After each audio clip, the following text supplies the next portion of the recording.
बिस्मिल्लाहिर्रहमानिर्रहीम। अस्सलाम वालेकुम। Mathematics class 9th lecture number 12 exercise 1.2 question number 5 के साथ हाजिर हैं। पिछले तमाम लेक्चर्स में ये बहुत अच्छे तरीके से एक्सप्लेन किया जा चुका है कि ये तमाम questions almost exponent base system पर डिपेंड करते हैं। हमने एक्सपोनेंट बेस सिस्टम को सिंप्लीफाई करना है। जैसे 27 इसके ऊपर एक्सपोनेंट आपको नज़र आ रहा है 2x, और फर्दर इसके ऊपर एक और क्यूब रूट की फॉर्म में एक्सपोनेंट नज़र आ रहा होगा आपको।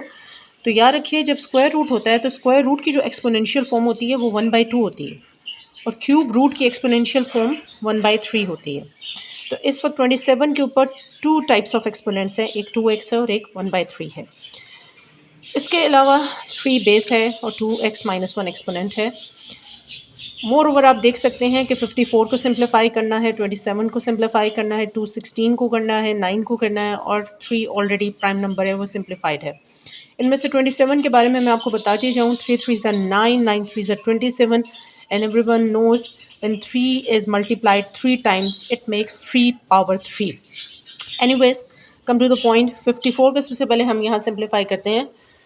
54 divided by 2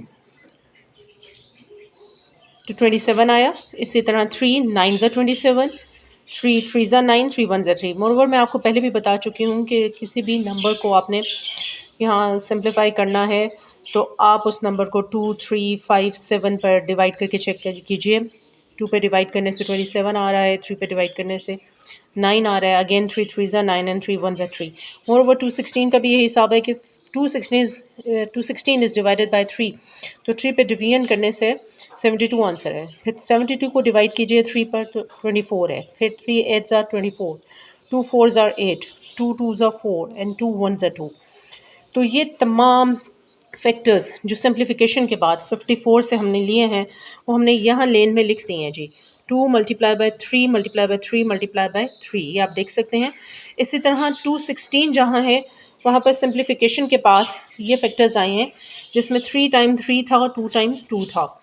3 as usual prime number है। 27 को भी हमने इसीलिए सिंप्लीफाई नहीं किया क्योंकि 27 के ऊपर जो 2x है वो 1 एक्सपोनेंट है, और जो सेकंड एक्सपोनेंट है वो मैंने अभी आपको एक्सप्लेन किया कि क्यूब रूट को एक्सपोनेंशियल फॉर्म में 1/3 की फॉर्म में लिखा जाता है।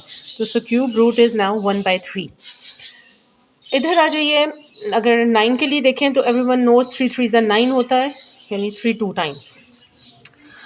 अब 54 के फैक्टर्स हो गए, 9 के हो गए, 216 के हो गए, 27 के हमने नेक्स्ट स्टेप में बना लिए हैं 3 पावर 3। अब तमाम एक्सपोनेंट्स को पावर की शेप दीजिए। 2 मल्टीप्लाई बाय 3 टाइम्स 3 मतलब 3 पावर 3, 3 एक्सपोनेंट 3। इसी तरह 3 3 ज़ा 9, 9 3 ज़ा 27, 3 पावर 3। 2x1 ज़ा 2x ओवर 3, 3 3 से कैंसिल। इसी तरह 3 मल्टीप्लाई बाय 2 यानी 3 स्क्वायर, x प्लस 1। 3 3 टाइम्स है 3 क्यूब, 2 3 टाइम्स है 2 पावर 3, ये 2 क्यूब, और ये वाला as it is. Now we have many time discussed कि whenever bases are same and powers are being added, when bases are same and they are being multiplied, powers are being added। जैसे मैंने आपको पहले भी एक जगह लिख के बताया था कि अगर कहीं भी दो बेसेस मल्टीप्लाई हो रही हैं और वो सेम है तो उनकी पावर्स को आप यूँ ऐड कर देते हैं। तो इसी तरह यहाँ पर भी हमारी एक बेस 3 है, दूसरी बेस भी यहाँ 3 है जिसका आंसर 2x आया था। दोनों सेम हैं, मल्टीप्लाई हो रही हैं, लिहाजा नेक्स्ट स्टेप में मैंने इनकी पावर्स को ऐड कर दिया, 2x प्लस 3। यहाँ भी देखिए जी, 2 1 ज़ा 2x, 2 1 ज़ा 2, ये भी ब्रैकेट सिस्टम हमने कवर कर लिया। मोर ओवर 2 पावर 3 हमने यहाँ नोट डाउन की प्लस साइन के बाद, और 3 और 3 ये भी सेम बेसिस हैं and they are also being multiplied with each other, लिहाजा इनकी पावर्स को भी हम ऐड कर देंगे, 2x-1 प्लस 3। तो हमने मल्टीप्लिकेशन के रूल के मुताबिक एक्सपोनेंट बेस सिस्टम में पावर्स को ऐड कर दिया। किस रूल से? कि जब बेसिस सेम हैं और वो मल्टीप्लाई हो रही हैं, ना प्लस हो रही हैं ना माइनस हो रही हैं, बल्कि दे आर बीइंग मल्टीप्लाइड, तो फिर उनकी पावर्स को हम ऐड करके इस फॉर्म में लिख लेते हैं। अच्छा जी, 2x प्लस 3 के बारे में मैं आपको पहले ही बता चुकी हूँ कि इनकी पावर्स को हमने ऐड कर दिया है क्योंकि बेसिस आर बीइंग मल्टीप्लाइड। यहाँ पर भी बेसिस आर बीइंग मल्टीप्लाइड, इनकी पावर्स भी ऐड हो गई। लेफ्ट ओवर में 3 माइनस 1 2 आ गया। अब आप देख सकते हैं कि ये पूरा स्टेप बिल्कुल सिंप्लीफाई होकर इस फॉर्म में आ चुका है। जो पावर्स ऐड करनी थी या हमने आपस में जोड़ के लिखनी थी वो सब हमने लिख ली हैं। अब हमारा numerator is almost simplified. Now what about denominator? आप डिनोमिनेटर में देख रहे हैं कि दरमियान में प्लस का साइन है, मल्टीप्लाई का नहीं है कि मैं दोनों बेसिस की पावर को ऐड कर दूं। लिहाजा मल्टीप्लाई के केस में तो आपने पावर्स ऐड कर दी, लेकिन अगर सेंटर में प्लस या माइनस आए तो फिर कॉमन का केस होता है। तो टर्म नंबर 1 और ये पूरी है टर्म नंबर 2, 2 से लेकर 3 तक, और सेंटर में है प्लस। इन दोनों में कॉमन आ रहे जी 3 2x प्लस 2, दोनों के पास है जी ये हमने नोट डाउन कर लिया। Now take common 3 2x plus 2 को हमने ब्रैकेट से बाहर कॉमन लिया। अच्छा जी, पहले इसकी कटिंग फर्स्ट टर्म के साथ दिखाई, 2x कट 2 कट, यानी overall term cut, only 1 is left, वो ब्रैकेट के अंदर फर्स्ट टर्म की जगह हमने रिप्लेस कर दिया। अब टर्म नंबर 2 के साथ कैंसिलेशन शो करेंगे, 2x power cut 2 cut, the whole 3 2x plus 2 is cancelled by 3 2x plus 2, left over is 2 raised to power 3, तो सेकेंड टर्म में 2 raised to power 3 बचा।